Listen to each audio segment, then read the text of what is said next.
What's good, everybody? Welcome to the Big Nate Review. It's your boy Big Nate, and today we have a very exciting topic to discuss. It has just been announced that Christopher Nolan's next movie is going to be Homer's The Odyssey, which I have right here and which we are going to be talking about. I'm very excited for this news. Christopher Nolan is one of the biggest directors out right now. This is one of my favorite books, so to hear him making this film is like, it's the combination that I didn't know that I need. So we're going to talk about that. I'm going to talk a little bit about the book, what I want to see from the movie, and just what I think some challenges and actually potential strengths will be, especially coming from Christopher Nolan. So that's the topic of today's video. I'm very excited to talk about it, and without further ado, let's get into it. So Christopher Nolan, of course, is the man who needs no introduction. He has directed masterpieces such as Interstellar, Inception, the Dark Knight series, Memento, Tenet. He most recently, of course, just came out with Oppenheimer. Bro has a goated record, and again, just to hear him doing The Odyssey is like, this shit is music to my ears. It's a high bar. We're going to talk about that. Like, there's a lot of room for failure here, but just off the bat, bro has an amazing track record. If there's anyone that can do it, I think it's Nolan. The cast choice is also super interesting. One might call it a star-studded cast. It's got Matt Damon,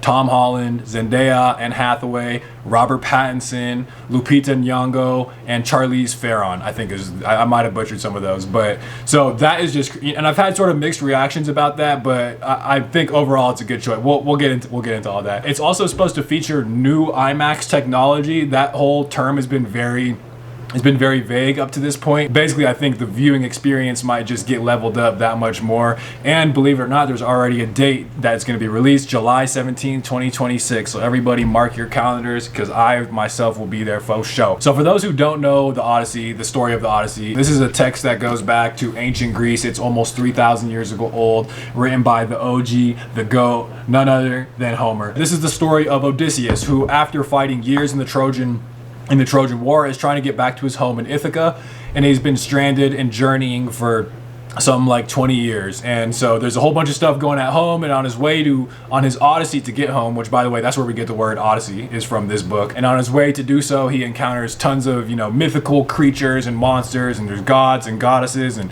he's beefing with Poseidon. There's all this stuff that happens, right? And that's essentially the Odyssey in a nutshell. Now, there's a few things that I think, like I said, need to get done well for Nolan to actually pull this off. And the first one is just the language of this book. There's two separate aspects to this. So one way that it does work for him is in the dialogue. Like, some of my favorite parts of this book are just conversations that take place. And it's just written throughout the whole thing. Like, just an example, like at one point Odysseus is like roasting some guy, and he's like, oh, I see. So the gods don't hand out all their gifts at once, not build and brains and flowing speech to all. Like, it just has and it's also written in like some kind of pentameter, some kind of meter, so it has like this beautiful flow to it.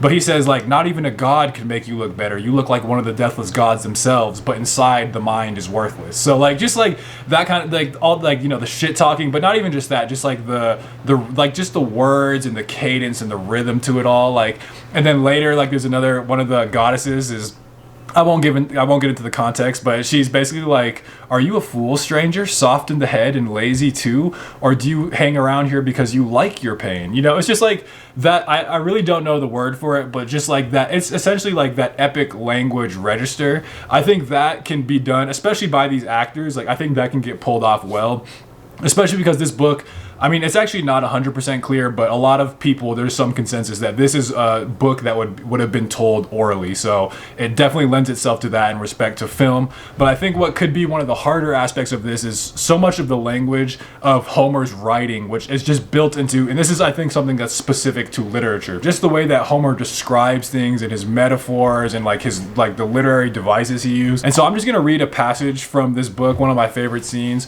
where Odysseus and his men essentially are fighting like this Cyclops, and I won't get into the details, but this is like, again, just the way that Homer describes this, I don't think is something that could really be translated into film.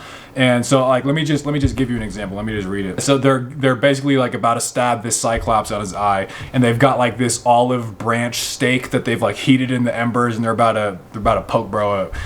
So he said, so we seized our stake with its fiery tip and bored it round and round in the giant's eye till blood came boiling up, and the hot blast singed his brow and eyelids round the core, and the broiling eyeball burst. Its crackling roots blazed and hissed. As a blacksmith plunges a glowing axe or adze in an ice-cold bath, and the metal screeches steam and its temper hardens, that's the iron's strength. So the eye of the Cyclops sizzled round that stake.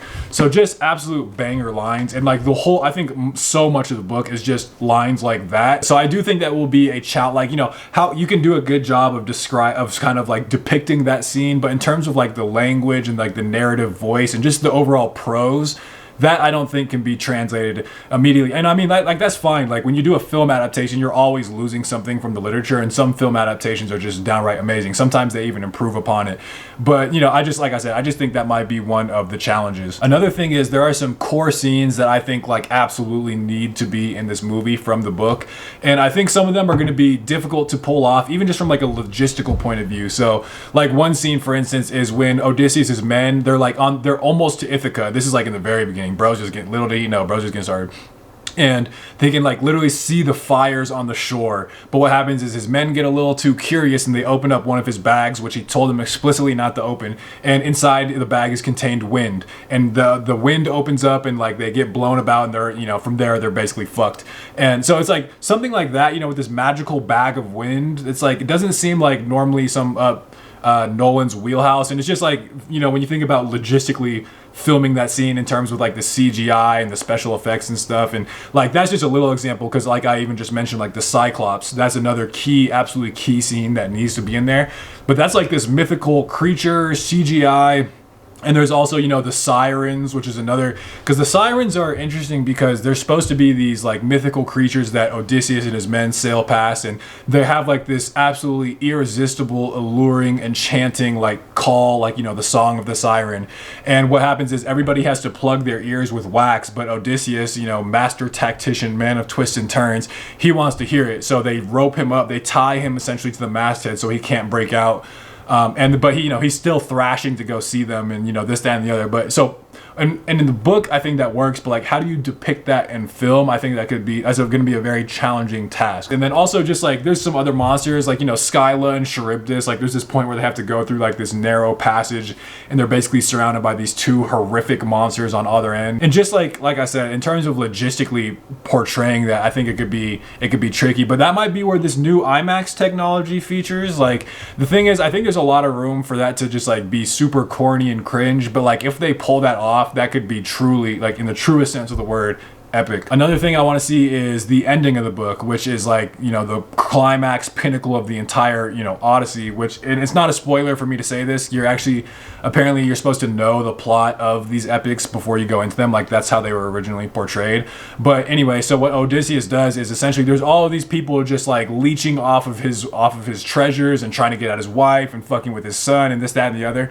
And bro just goes in and like there's this whole elaborate plan. I won't get into that. But essentially there's this scene where he just slaughters everybody, and it's like this, like, blood is flowing like fountains. Again, that's where some of like the beautiful Homeric imagery comes in too. It's like, I don't know how they're going to convey that, because some of it is just the way he describes the scene is just fucking unparalleled. But I do think this one is much more attainable, but it is one of those key scenes that I think needs to be done like beautifully. And also just the depiction of Odysseus as a character. There is like so much development and psychology to Odysseus as a character who's been going on this, again, 20-year odyssey to get back home, and like that's the moment. And there's also like this master plan he hatches, and throughout the whole thing he's like requiring help from like Athena, and I already mentioned earlier he's beefing with Poseidon. So there's all these gods and mythical monsters and just crazy scenes, which I think is, again, very ambitious to tackle. Some people have said the Odyssey is like the text which could never be adapted to film, so I'm curious about that. But I also wanted to point out another thing where I think the film could actually, in terms of like the because I feel like an adaptation should always add something. A good example of this to me is Stanley Kubrick's The Shining, which in many cases people consider to be better than the actual book, but at the very least, you know, like it's on a par, and but yet they're still very distinct pieces of art. So I think where this could actually, you know, add its own sort of contributions in terms of like, you know, entering the film medium, is a lot of these scenes that I'm talking about are actually, because it's like sort of told as like an epic myth, they're not like, you know, the scene with the siren, for instance, that's not like a super fleshed out scene. Like it takes like, it's probably no more than a few paragraphs, and it's not like what you would expect from like a novel where it's like there's this detailed sequence of events and actions, and it's just like, it's not like this like vivid scene that's played out, whereas in film it totally can be. And I think, you know, I was actually just talking with my girl who just finished reading this book, And she mentioned that essentially some of these things were almost like glossed over in a way.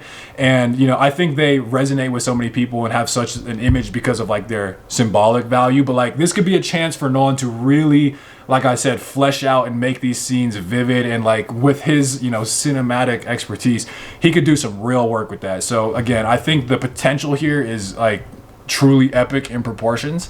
And now I want to talk about like just another thing, which was like the casting, which I think, again, this is a very star-studded cast. And I'm going to play a clip from another video which talked about essentially some other people's like projections of who they think might be casted as who. So let's get into that. There is a few casting guesses going around, and to be honest, I quite like the one from Nolan Arts and Updates. They guess that Matt Damon will be playing Odysseus, Tom Holland as his son Telemachus, Anne Hathaway as Penelope, Zendaya as Athena, Charlize Theron as Circe, Lupita Nyong'o as Calypso, and Robert Pattinson as Poseidon. This was very different from my like most initial reaction. I actually thought Robert Pattinson would be Odysseus first, but I was talking to my girl and she's like, he's too young, and that's kind of like a good point. Like I think Matt Damon, I'm pretty sure he's going to be Odysseus.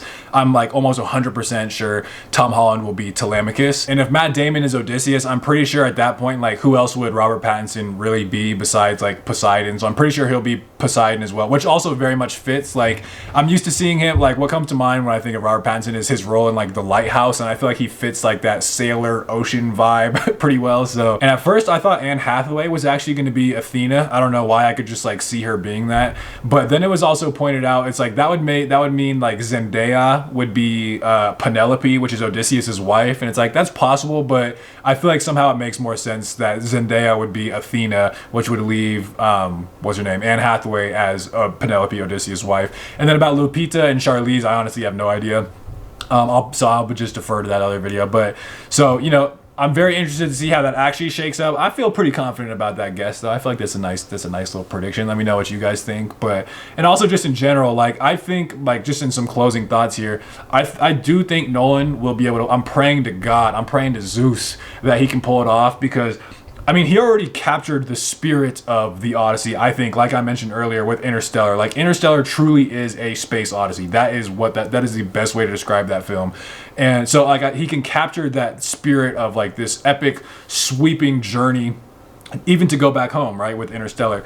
But, you know, in terms of like the practical effects and just like, you know, the translation of like Homer, this over almost 3,000-year-old text into like a modern day film, and like this idea with like the CGI and the IMAX, like I think it could all really work well, and I have very high hopes. Like I feel like this could be a true masterclass by Nolan, and just like one of the all-time great films if it's pulled off well. But there's also plenty of ways I think this film could kind of flop or be almost like cheesy, corny. Let me know what you guys think. Like, do you think Christopher Nolan can pull this off? Is the Odyssey a film that could, or is the Odyssey a book that could ever be turned into film? What are your thoughts on Christopher Nolan in general? What are your thoughts on the Odyssey and Homer in general? And let me know what you guys think. So thank you once again for watching another video of the Big Nate Review. Follow me on Instagram at Big Nate's Book Reviews, and thank you for watching the Big Nate Review.